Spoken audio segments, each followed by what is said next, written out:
We can start. They told me we are live, so we can start. Hello, everyone. How are you? Thank you so much for being here. It's great to see you. It's great to see some new faces, so I'm very happy. My name is Marta Soligo. I'm an assistant professor in the College of Hospitality at UNLV here at the University of Nevada, Las Vegas, and I'm Director of Tourism Research for this project, so for the Tourism Business Igniter. All I do is study tourism,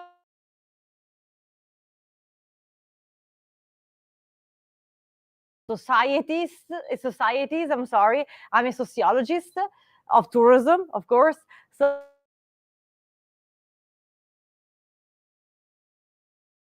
this is why we are conducting research here in the historic West Side to understand how we can develop tourism in this area, sustainable community-led forms of tourism here.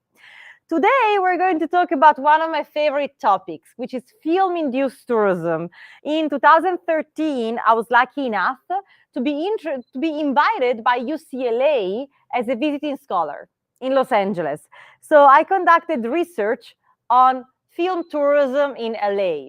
Have you ever been to your favorite movie location?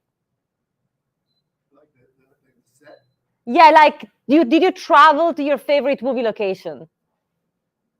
They're all been on Universal Studios sets. Oh, yeah, exactly. LA, Universal Studios in LA. Yes, full of movie locations. Yes, absolutely. Universal Studios is one of my case studies. Yeah. Oh, yeah. Where else? Fox Studios or? Oh, that's great. Yeah. That's great. Yeah. What else? Popeye's Village in Malta. Oh, wow. That's great. I looked that up. That's a really deep set. Wow. Okay. Yes, exactly. So what is? Oh yeah, full of movies, movie sets in Alaska. Yeah. So.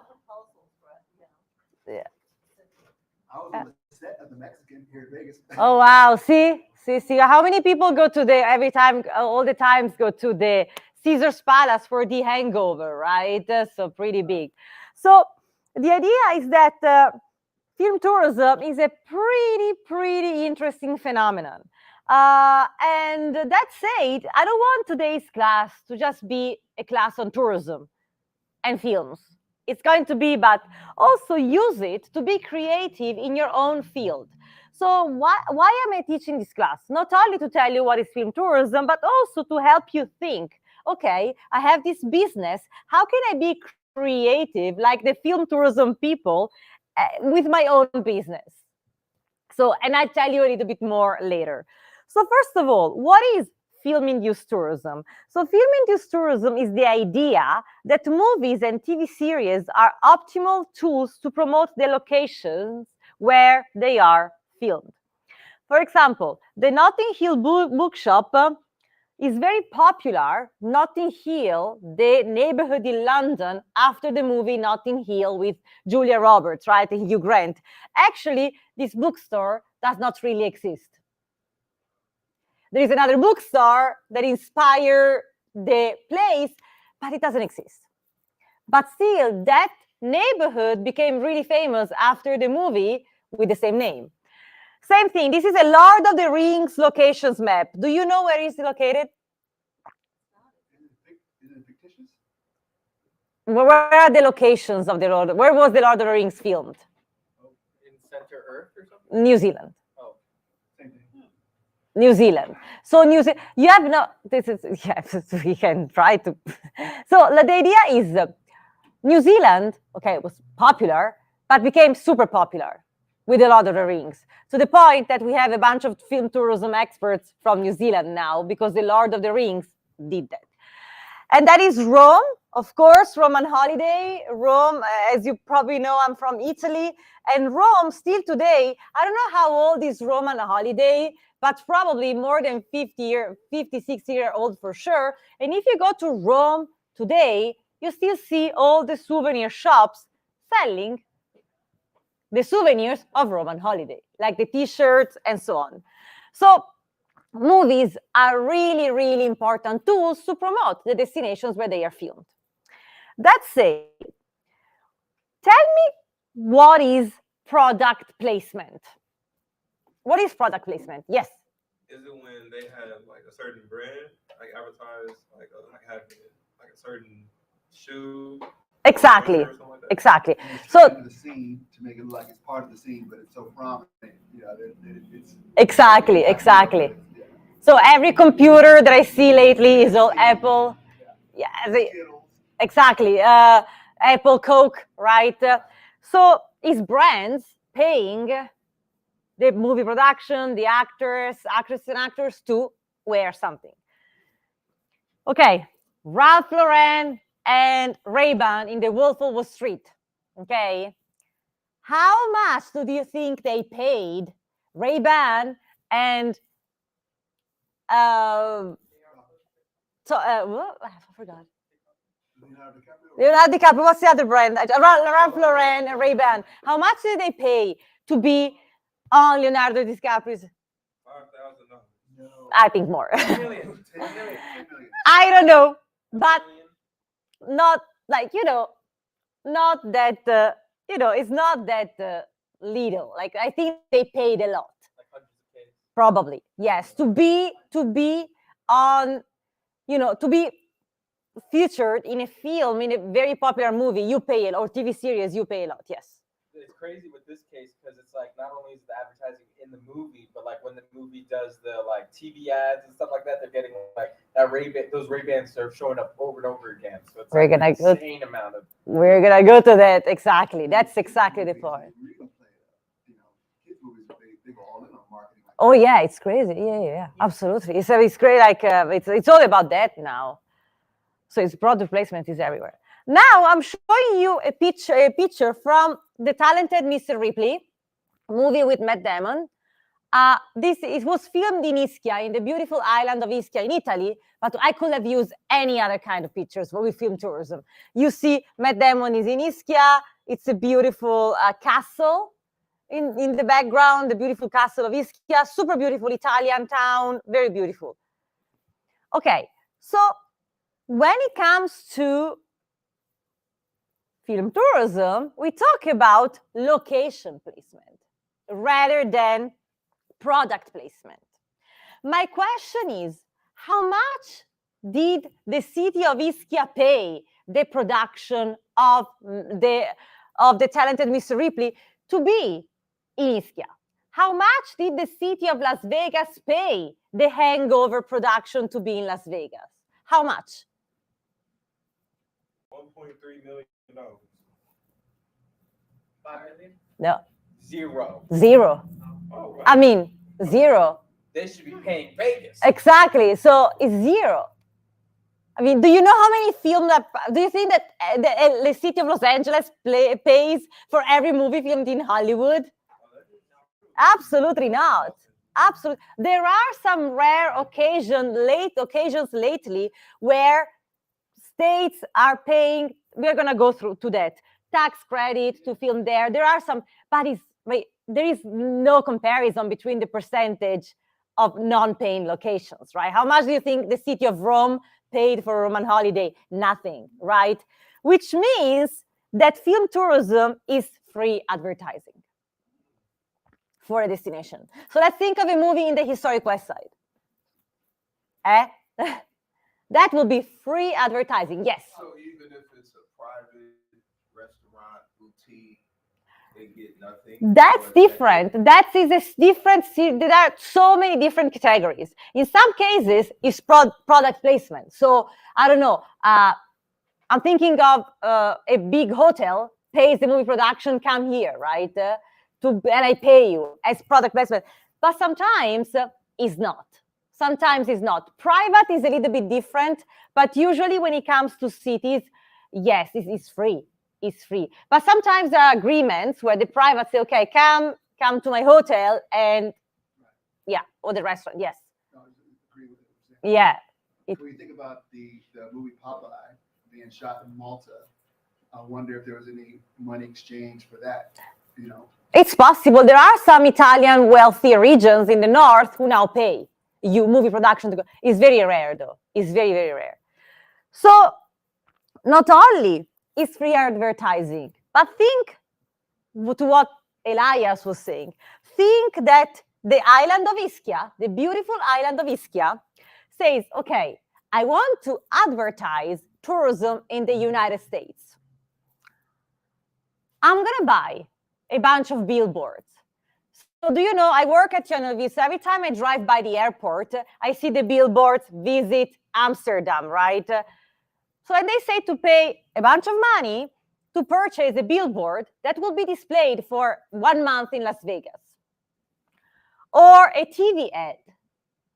What's the difference between a movie? How long does a billboard last? A month, and that's it. Only the people who drive by see it for a month. Think of a movie. For how many years can you watch a movie? Forever. Where in the world? All over the world. Usually if it's dubbed, there are captions everywhere. So the high audience reach of movies, there are some argue there is nothing more, more efficient in terms of location advertising than a movie. And this can be a TV video, a music video, I'm sorry, a TV series, and now we can also talk about social media posts for sure. So now I want to talk about two main case studies. There are much more, but conducting research on film tourism, I noticed two trends. The first one is the use of film tourism to rejuvenate well-known tourist attractions, destinations. Think of Sex and the City. Where is Sex and the City filmed? New York. Okay, does New York need a TV series to be famous? Not really. Does Rome need a movie to have tourists? Not really. Not really, right? LA, okay, Vegas, everyone goes to Vegas, right? Okay, what's the point there? The point is at some point, every destination needs diversification, which is what we are studying, the diversification of the tourism economy. Even Las Vegas at some point said, okay, let's stop just gambling, and let's try convention. You know that Las Vegas now is becoming one of the capitals of food, cuisine, with all the best superstar chefs opening restaurants on the strip.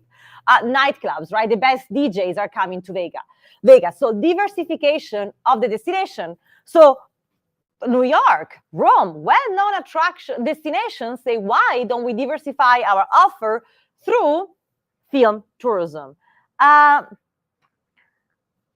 know one person that once told me, she was from Eastern Europe, a tour operator, and she told me, you do film tourism, can you help me? There are some European tourists who want to go take a tour to the Sex and the City locations in New York. And they're going to be in New York for a week. And I was like, oh, that's great. Maybe during the week, they say some major landmarks. And in the meantime, they go to see some locations. No. They just want to see Sex and the City location for the whole week. Just that. So it's really, really efficient, this idea of, to promote a destination. Again, let's use the example of Rome. Rome is a very famous cultural tourism destination, right? I think all of you know the Colosseum, the Roman, cultural tourism, heritage tourism, but also religious tourism. The Vatican is pretty big, right? But also now and since years is a film tourism destination, even if it's already successful.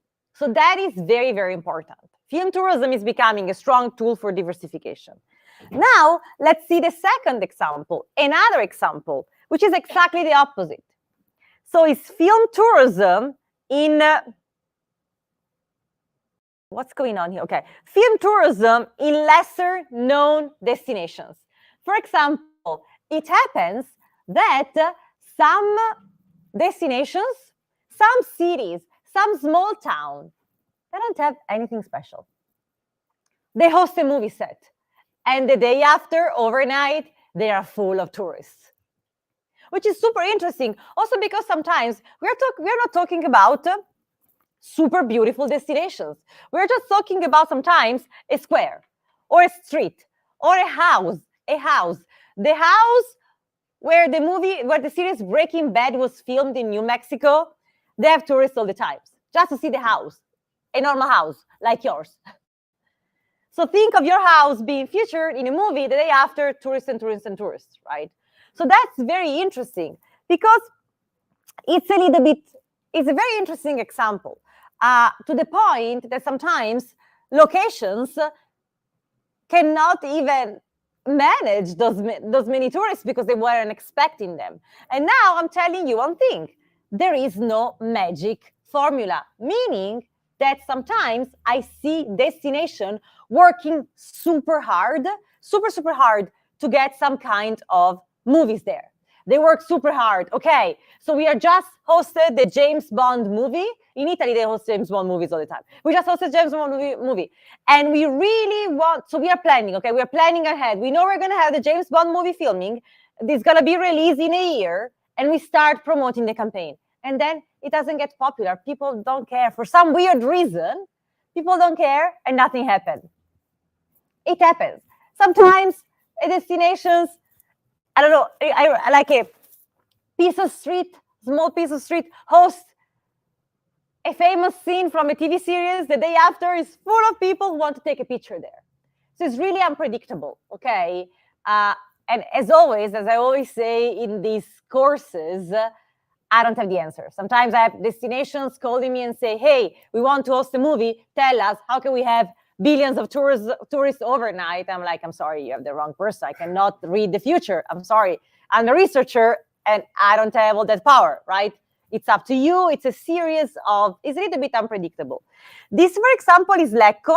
Lecco is a small town in Italy close to the lake, on the Lake Como, the famous Lake Como where George Clooney has the house and is becoming super popular among American tourists. So, why I'm mentioning Lecco? Because actually I'm the vice president of a film commission there. And I will tell you what a film commission is later. So I know very well the destination. What happened, for example, that, do you know who is more powerful now than Hollywood when it comes to movies? Yeah, in terms of movie industry, movie productions. It's not Hollywood, is Bollywood. Bollywood. We hosted several Bollywood movies, for example. We hosted a Chinese movie production too. Very famous superstars. We didn't know them, but actually, sometimes they even had to, sometimes we host Chinese productions, and it's very interesting because sometimes they have to stop the filming because Chinese tourists recognize them and they go crazy. You know, so this movie was called Love in Milan. Lecco is very close to Milan. So they were filming both in Milan and in Lecco on the banks of the lake. And was a romantic movie and was broadcasted, was screened in every Chinese movie theater that year on Valentine's Day. It was a pretty big, yeah. And I can tell you a rumor. I don't know if it's true, but what happens? They were filming in the main square of Milan. And you know that Milan is the capital of fashion, right? Okay. They were filming in Milan. During the lunch break of the filming, apparently rumors said that the protagonists of the movies went shopping because they were close to the Prada store, the original Prada store, Prada Milano, where Prada was born. And rumor says that in their lunch break, they spent $25,000. And some of my friends say they even spent more. So that's the impact. And I'm not even talking about tourism. I'm just talking about the filming stage.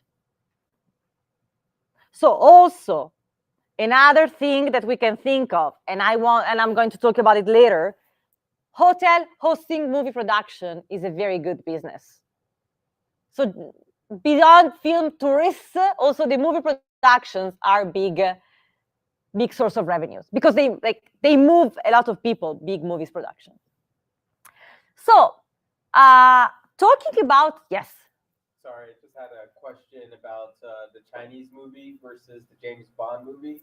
Do you think it's because the James Bond movies lost novelty of the location? So it's like the 8th or 9th movie, and so people are just kind of used to seeing it, and then the Chinese, probably was like, something new to absolutely. The culture. Yeah, absolutely. It's new, and it's also how you market it. They market it very well, absolutely. And so yes, could be. You need also like a strong branding sometimes. And I know that this destination that hosted James Bond they didn't invest enough in branding. So it's a little bit tricky, right? But yeah, could be, absolutely. James Bond, we know the locations, and every year they have different locations, every time they have different locations. So it can be. It's like a saturated sort of market, yeah. So talking about non-famous destinations and famous destination. When I was conducting research in Los Angeles, I noticed one thing. Let's take this very 90s TV series, Beverly Hills 90210, that I was watching when I was little. Let's say that I'm a fan of this TV series and I visit Los Angeles as a tourist. Where do I go? Well, for sure, I go in the big part of the engine, which is Beverly Hills. Does Beverly Hills need a TV series to make money? I don't think so. Did you see the houses in Beverly Hills? Okay, so they don't need movies to make money, okay. So let's say I'm a fan, I go to Beverly Hills because I want to see the location. But also, I go to Highland Park in LA, which is an area that would like to have tourists, but it doesn't. It is an area that experienced poverty and crime and is trying to revitalize itself. Because people go to the Occidental College in Highland Park, which actually where some scenes of the TV series were filmed.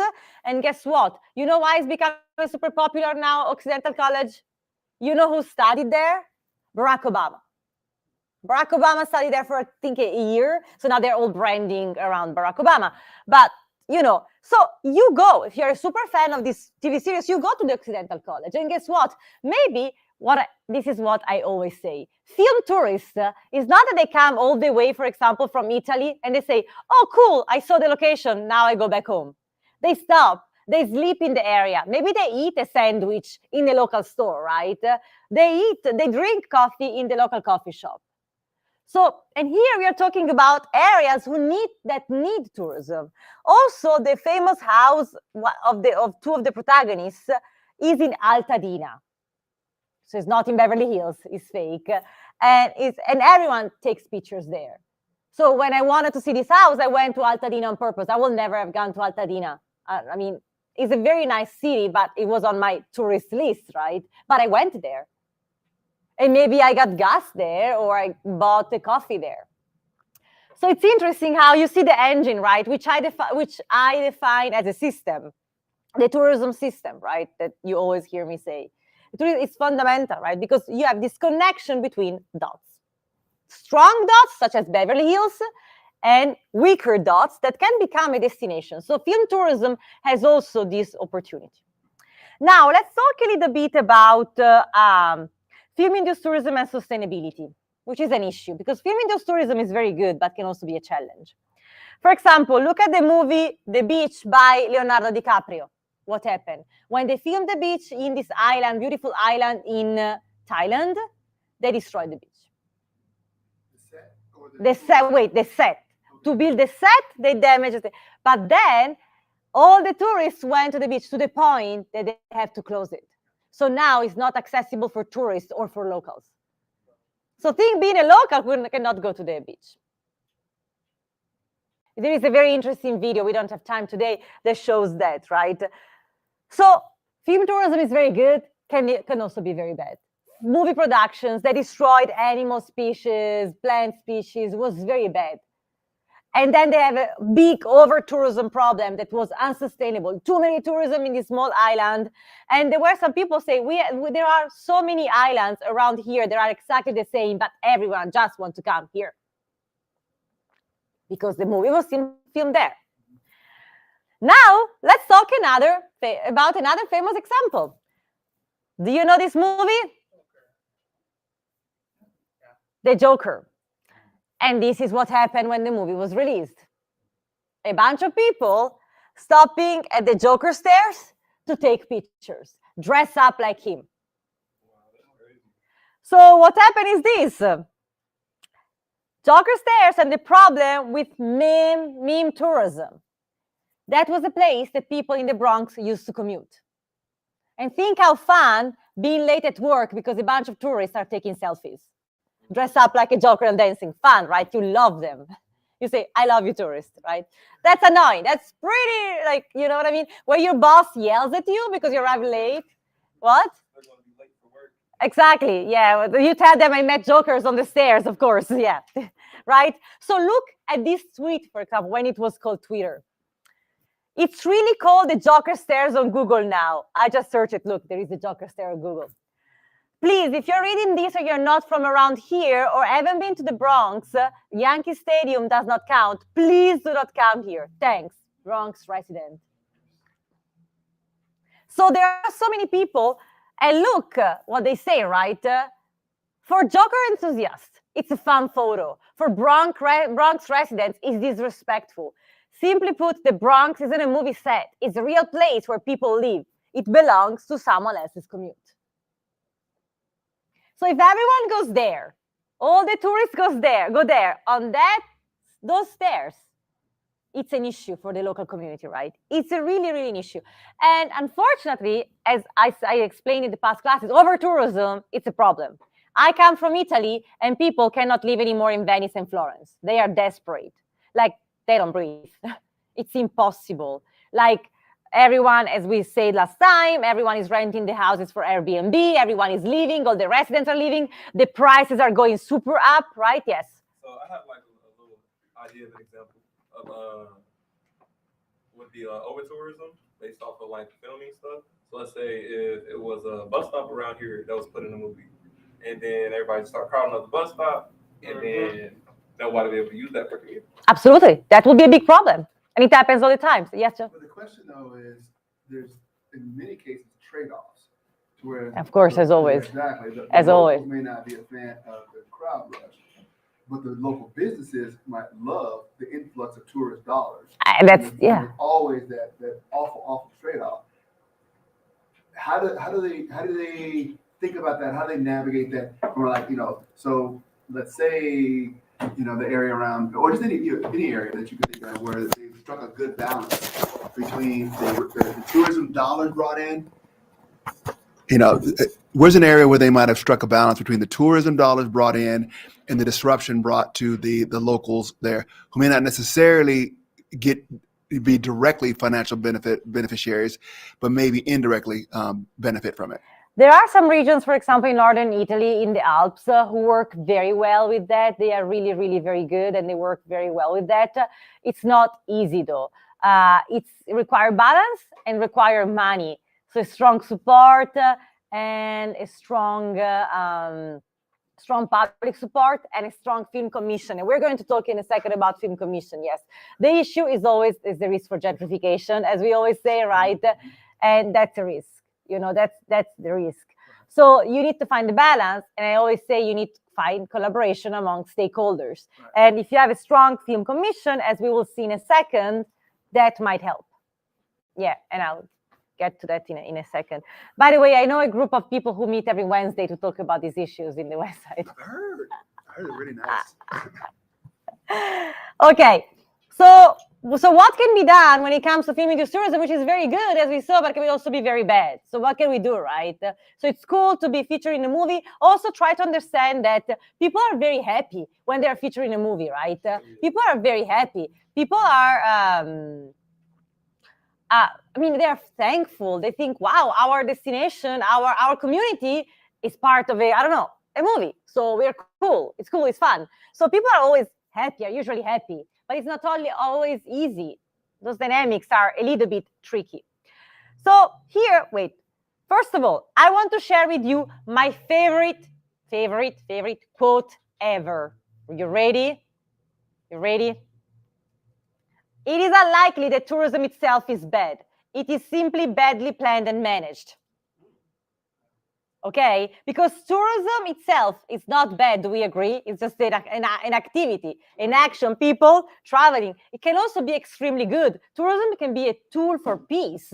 As we know, right? Two culture meeting is amazing. So it's badly planned and managed. Okay? So we have a planning problem, a management problem. So I'm going to show you a couple of slides that you already saw if you were in the previous classes. We know that there are two kinds of strategies, right? Bottom up and top down in tourism.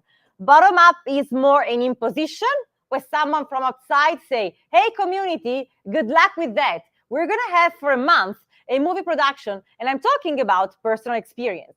For a month, we're going to have a movie production here. We're going to close all the main roads, find, I don't know, other shortcuts to go to work, because we're going to close the entire street. Good luck.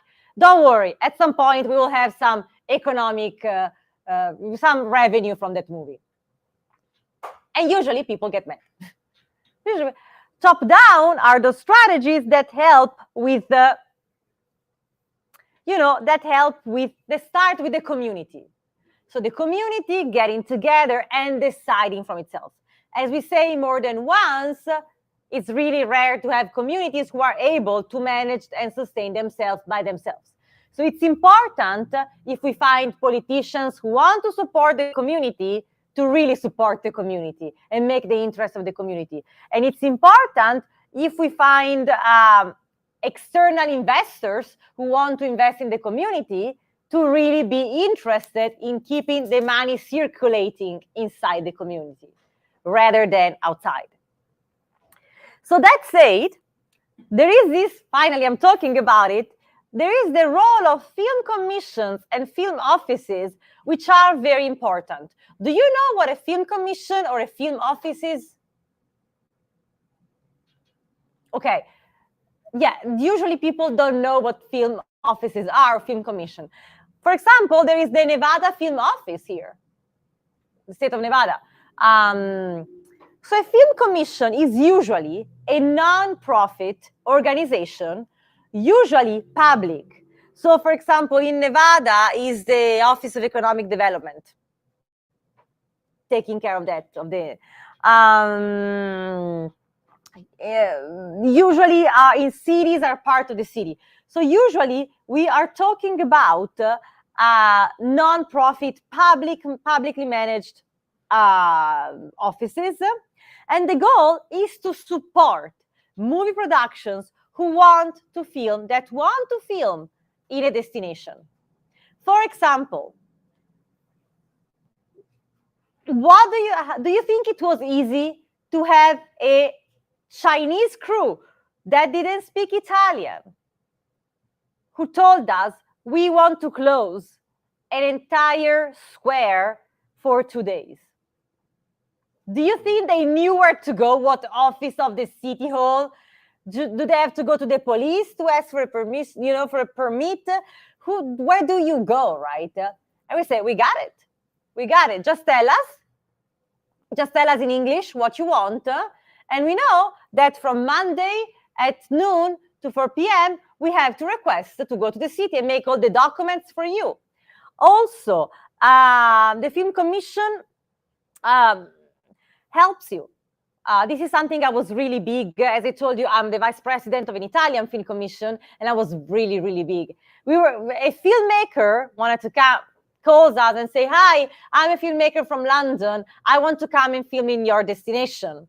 And we were like, oh, great. Do you need someone operating the camera?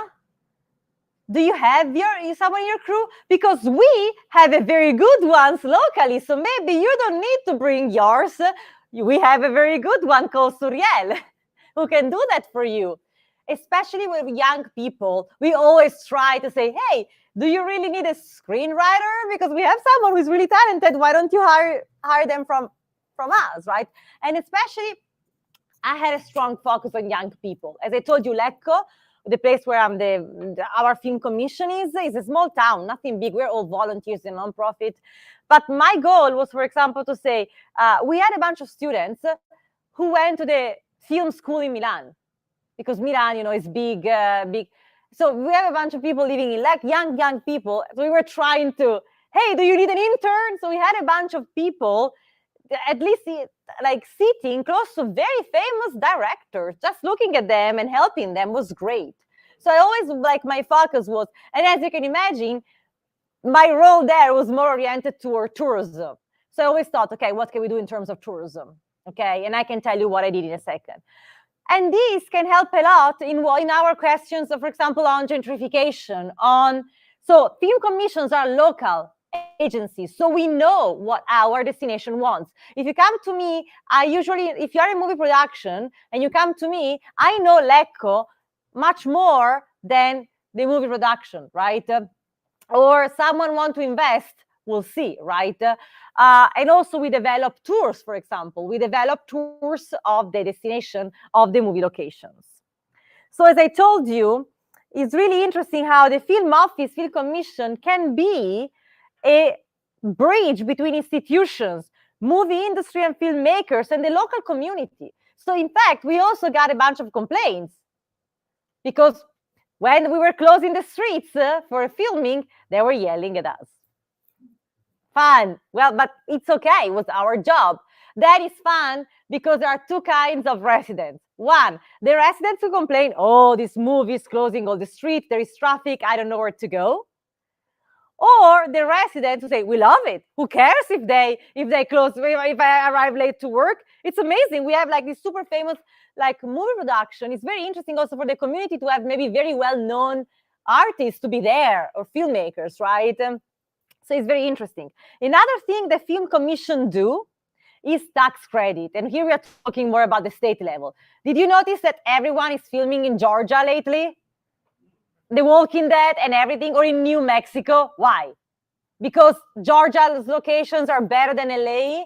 Might be. I love Georgia. I think it's really beautiful. I love Atlanta and everything. But, you know, why? Because Georgia basically tells you, filmmakers, you've come here, you film for free. Tax credit, 0. Okay? So you see, like, but for example, it's something that you need the money to do it, right? So for example, Nevada is not that easy, right? The state of Nevada is not that easy to give all that money. So it's always tricky.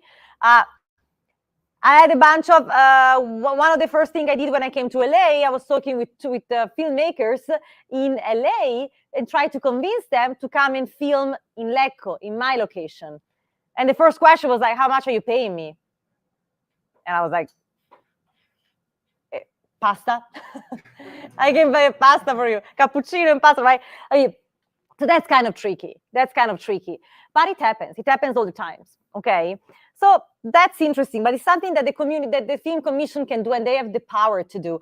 One of my favorite an advertising that I really like, when we got the expo in Milan, the Universal Exposition in Milan, the Lombardia Film Commission, the film commission of my region, the picture was a filmmaker alone with not even a bag arriving in Milan. That meant you can come, you filmmaker, come here. You don't even need your suitcase. You don't even need your, your cameras. We do everything for you, from the people, from the workers you hire locally.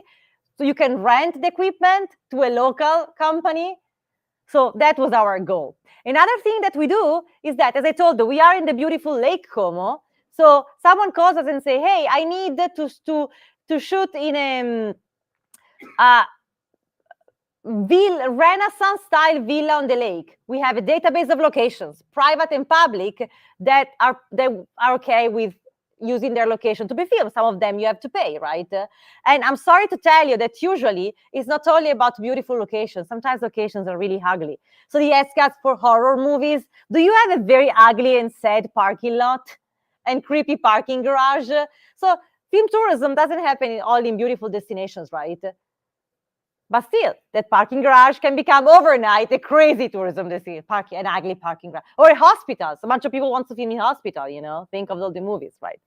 So this is a slide you already saw, but Sue Beaton, which is the main scholars in film-induced tourism, the first scholars who really wrote a book on that, say that you need collaborative tourism planning in destinations between 2 or more groups of stakeholders, the film commissions, the locals, the filmmakers, the politicians.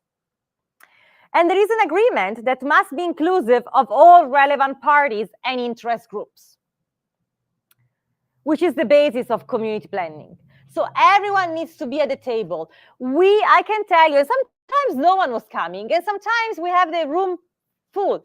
You know how many times with the film commission, me and Paolo Cagnotto, the president, were having meetings with the community in the public library. Come and we tell you all our plans. What do you think about it? Oh, it's horrible. I hate it. Last time that a movie production came, my life was horrible. Great. We are listening. We are listening. What can we do to make it better? We wanted to be part of the community. I mean, we were part of the community, but we wanted to listen, right? Which is very important. So again, my favorite word in the world is system. If it's just an agreement among politicians and movie productions, which happens, it's not that great. So I'm all for community planning, tourism planning, right? So people need to know about that. So this is very important. What about film tourism and small businesses, right? We are in a tourism business igniter here. So what about small businesses and opportunities for the future? So first of all, it's very important to support startups when it comes to tourism in general, but to film tourism as well. Because a system of startups, and you heard me already saying this, a researcher from Kenya, Paul Olola, which I really like, during a seminar for this organization, which is Sustainable Travel and Tourism Africa, said an amazing thing. He said, talking about tourism in Kenya, if a bunch of startups get together, they can fight big corporations. They can have the same power. If everyone is fragmented, good luck with that. You have Marriott, go compete with Marriott with your small, 10-bedroom small hotel, okay? But if you get together, really you have the power, the buying power. You don't have to go against corporation, but at least you have some, competitiveness. As you know, I love healthy competition. Competition is the beating heart of the economy, right? But as I always say, restaurants should fight on who has the best food. But when it comes to building the destination, they have to work together. Okay, but what about startups and film-induced tourism? So collaborations means creativity. So you have to be creative. What I mean is that sometimes you are like, okay, I'm a hairstylist. Why should I join the tourism business igniter? I have nothing to do with that, right? With tourism. Well, be creative. What if you start working with the hotels on the strip for bachelorette parties and you make hair for them? There is what I say always, I don't know, I'm not good in that many things in my life, but tourism is all I breathe. If you have an idea, come to me and I will find your connection with tourism. Whatever you do, I will find it, okay? Elias, John, we will help you. Whatever you have, really. So, for example, some ideas. Restaurants and hotels for film crews. Think hosting, saying, okay, I have a film crew here. I'm gonna give them a discount. I have a small hotel and I'm gonna give them a discount. And we even have our film commission hotel and we always send them to them. Restaurants too. I mean, one time, I can't remember, maybe the Chinese production, I can't remember. They were looking at 9 p.m. for a restaurant because they wanted to use the kitchen of a restaurant for a love scene where the couple was making tiramisu together in a very romantic scene. And they were giving $2,500 to the restaurant just to film for 1 hour. And we were calling them, no, we are closed, it's too late. No, I told to the president, the next time, my kitchen is free. For $2,500, my kitchen is free, right? Come. So again, small towns in Italy, not that creative, not that entrepreneurial. No, we are closed. Now we don't want to open it again. Are you serious? I mean, where do you want to go, right? So we had to be a little bit creative. Drone companies, we always talk about it with Elias and John, always. Drone companies. Yeah, I have a drone company. What can I do with film tourism? So much. They can hire you tomorrow in movie production, right? Like to film scenes, to film the backstage. Transportation. what about transportation companies going around with buses and taking around film crews or tourists, like creating the tour of this and that, right? By the way, we have an example here with the Harrison House, right? After Usher went there, it was exactly that.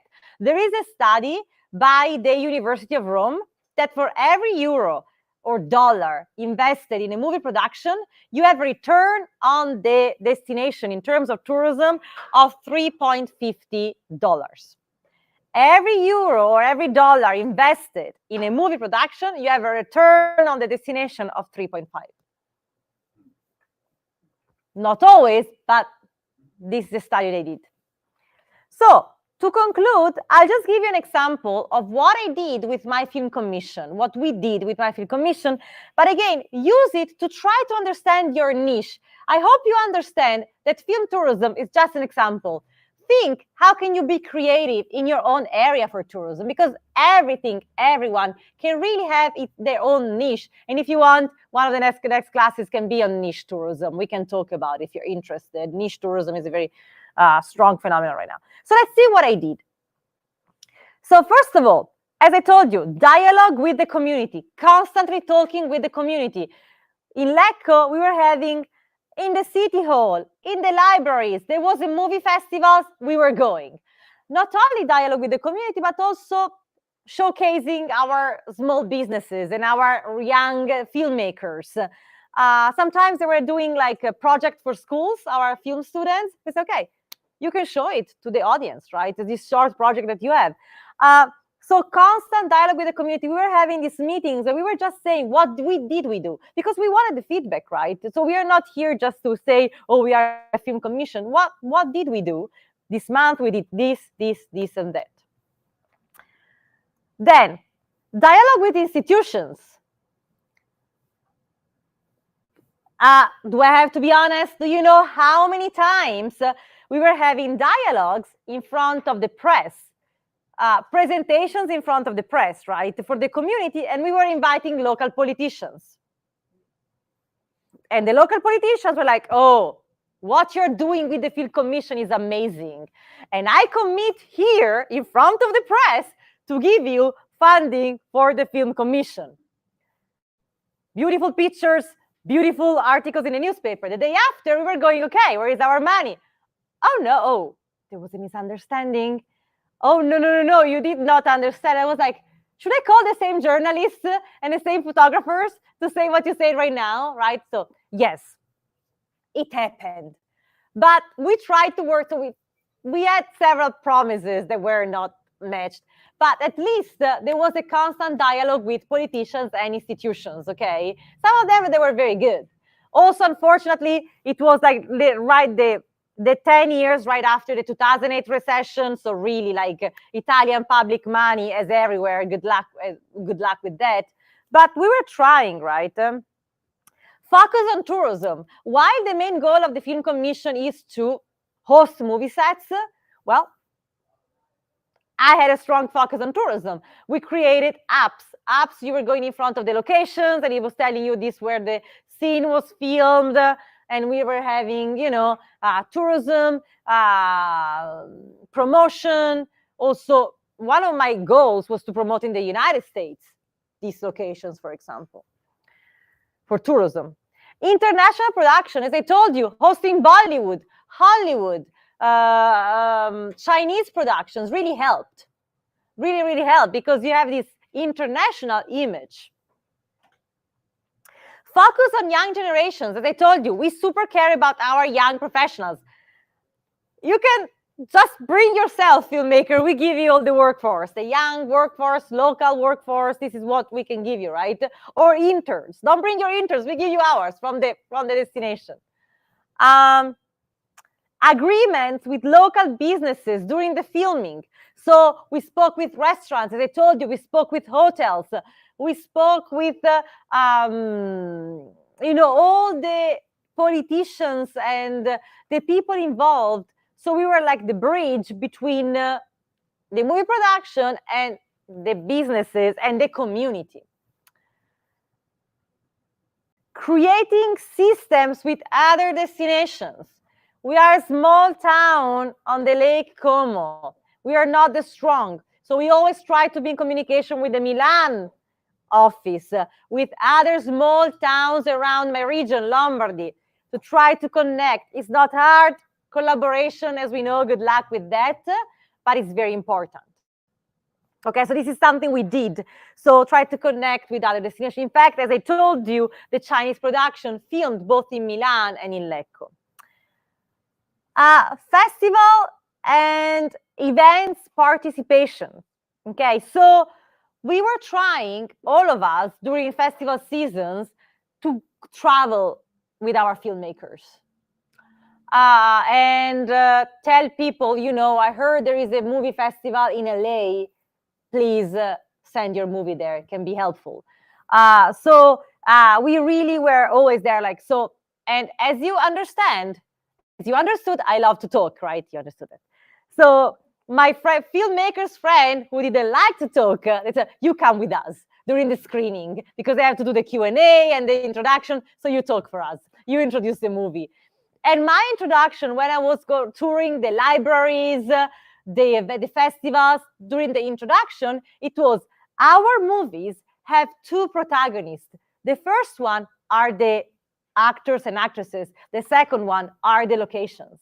Because always, these movies, this is about a famous, I never don't know the name in English. He was like a rock climber, Walter Bonatti, very famous. And this is Il cielo in me, the sky in me, what is the story of a young poet, female poet who was born in 1912. She experienced sexism as a young woman poet, and she loved the mountains around Lecco.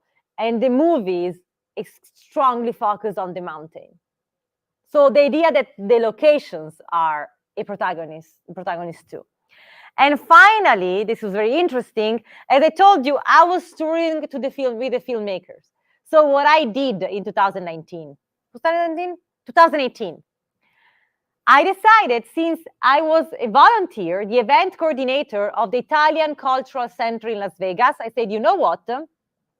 We're going to dedicate 3 nights in Las Vegas to the Lecco Film Commission.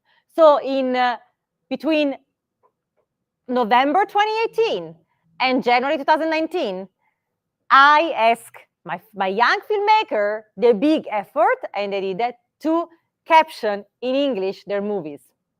So they made an effort. Someone has to pay someone because it's not easy. And I screened here in Las Vegas, in the libraries in Las Vegas, in front of an American audience, their movies. One filmmaker, Marco Ngania, the director of Il cielo in me, came to Las Vegas. He paid for his trip, but guess what? We invited the consul of the LA Italian Institute of Culture. And she loved the movie, and she screened, after a few weeks, his movie in Los Angeles during a film festival. And that was no joke. And when I showed our movies, I had a bunch of people from Las Vegas stopping me at the end, asking me, hey, where is the closest airport to Lecco? Because now I want to go there. So that was like really interesting. It wasn't easy. It was a big effort with no money at all. We were all volunteers. The filmmakers had to caption their movies. It was not easy, okay? So to conclude, this is something that, again, I would like for you to consider for your business too. Just be creating and find your niche. That said, I could talk for another hour about green screens because studios are becoming big competitors. You can recreate all of this on the big screen, right? So when I teach my classes at the University of Film Tourism, I have an entire class on studios and green screen. But what if, and we're going to have studios in Las Vegas, what if movie studios become tourist destinations themselves, such as Universal Studios? So maybe people, it's not the attraction, but maybe people don't go to the destination, but go to the film studios. So I have a question.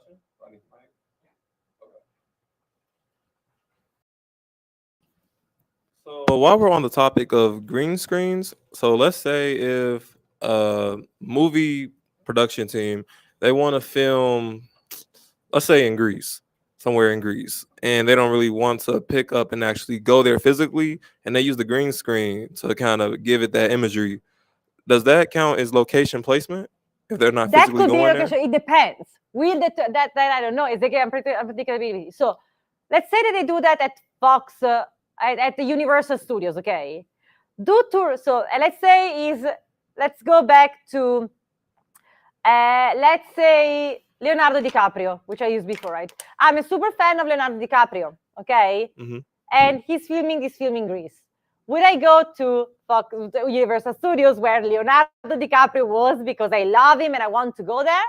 Or would I go to the location that I saw on the screen because it was so beautiful and I don't care if it was a green screen or not? I go there. It depends. Can be both. Can be both. And I always get this question from students, and I say the same question I've been asking myself. It can be. It can be both. If you fall in love with the destination that you see and you want to go there, absolutely, that could be the case. If you really want the authentic experience where your favorite actress was, you go where she was, no matter where. She was in LA on a green screen, you try to see that soundstage. Okay. Yeah. Other questions? So actually, I'm done, by the way. So I'm done. Yes, we need a microphone. Thank you so much for that presentation. That's great, as usual. Thank you. Last time, you also talked about branding, though. And so I wanted you to elaborate on that just a little bit more. Absolutely. Okay. Branding. What better tools than branding through movies? I mean, you can become the destination of James Bond, the destination of. I mean, look at Las Vegas. When I go to Italy and I tell people I live in Las Vegas, what's the first thing they mention? But what's the other thing they mention? Gambling? Where did they see that?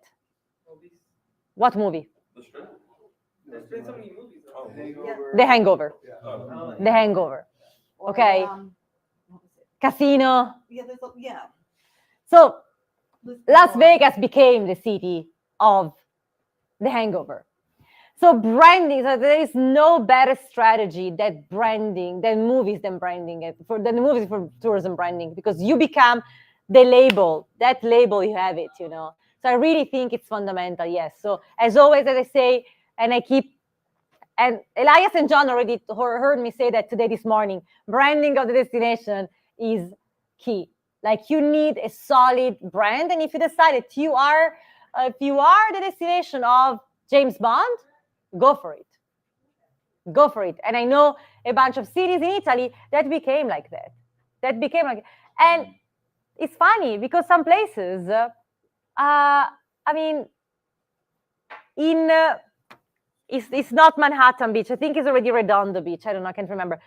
There is the house of Beverly Hills 90210, super famous house, the beach house, and that is the house of Beverly. That's the branding. That's the place. That piece of attraction is that they have the branding. The only way people talk about it is the series, is the TV series. By the way, did you see the Fox 5 kind of advertisement about tourism coming to the West Side? Yeah, the video. Yes, I yes, saw yes. that. See, that's great. Exactly. They start with Usher, by the way. Yes. So yes, So absolutely. they're continuing that. So that's part of branding. That's great. That's amazing branding. Yes. But before branding, we need to build a destination. The community needs to have the basic services and have everything. Because again, this is something I say all the time. They call me as a consultant. How can we make billions of dollars hosting a destination here? Maybe a small town. Do you have enough parking lots for the residents? No. Do you have enough restaurants to host tourists? No. Do you have enough space for other? No. Okay, stop. Start with that, fix that, and then we think, call me later. We think about tourism, right? Because that's fundamental, you know? And you can build both together as long as it's done together. So this idea of bottom-up branding, it's great. And this is why we are collaborating all together on that. So that's great. And I think that's absolutely. So we have to prepare. We You to have get to, ready. yeah, we all have to prepare. We are all working hard towards that all together. Is why we are all here, right? Deidre, too, I think you had a question, right? Well, Uh, you kind of answered it. Just So you kind of touched on it when you were talking about the green screen studios becoming maybe, what people thinking, are they coming for where the studio was, or would they be more entitled of seeing, a movie or a location built there? So my question is, what do you think will be the outcome with 50 Cent's building a studio in Shreveport? Will I they be think going to Shreveport because of the excitement of 50 Cent in the studio, or movies made there? Do you think that people will be seeking out the locations where the films are made? Well, I tell you another thing, which I think is really, really fundamental. When we talk about, and it's another class I can make if you're interested, I think it will be super interesting for the West Side. When we talk about film tourism, actually, I always say my favorite topic is not really film tourism, but it's celebrity tourism. Because 50 Cent, right? Usher, celebrity in that sense, right? So names bring people. That said, again, is unpredictable. With all the buzz, all the people talking about Las Vegas is the new Hollywood, I think it's going to bring people to the studios. Have you ever been to a movie studios? They are extremely boring and ugly. They are big garage. Like every time I go to, I mean, I love it. I mean, Hollywood is still my field. Like, why do people come? And they're full. And the Warner Brothers, I took last year, the Warner Brothers studio tour. It's nice, but it's studio, like it's big, a big garage with some, outdoor scenes. But that's the point, right? Is the branding. And I'm sure that people will come for that.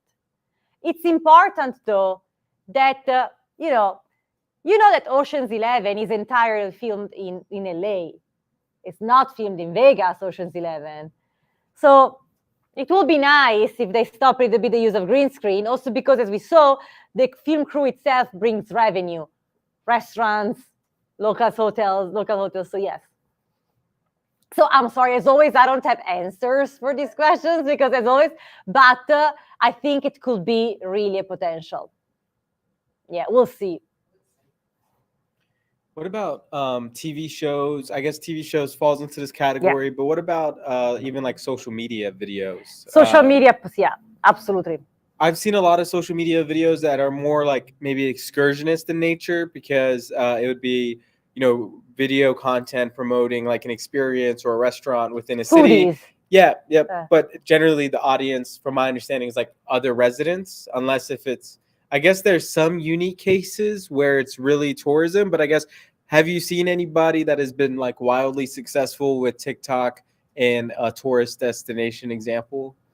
Well, there is this famous influencer in Italy who got married a couple of years ago in Sicily, in this small town in Sicily, and they measured the impact in terms of views of this small town. It was like a crazy, one of the highest broadcasted event in Italian history.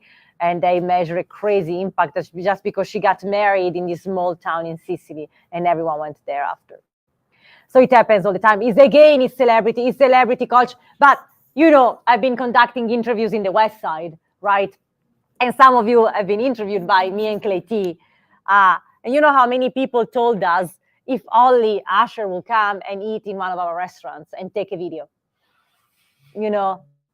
That would be, if only, you know what I mean, someone famous would come and eat at Annie's, things will change. We have to make sure that Annie is okay with it. And Annie has the capacity, right, to welcome all these tourists. Because as always, again, we go back to the idea that sometimes I have to tell people, and they're always surprised, I want tourism. And I'm like, no, you should not. Why? You're a tourism expert, you should support tourism. I support healthy tourism. Tourism is not the solution to everything. First, community, and then tourism will come. So yes, social media, I think, is the new film tourism. And there is a way, especially I'm seeing like some math equation based on numbers of, there is a thing, number of views, you know, and impressions, and you can understand the impact kind of. Other questions? All right. Okay, I hope this was helpful. Yeah, thank you.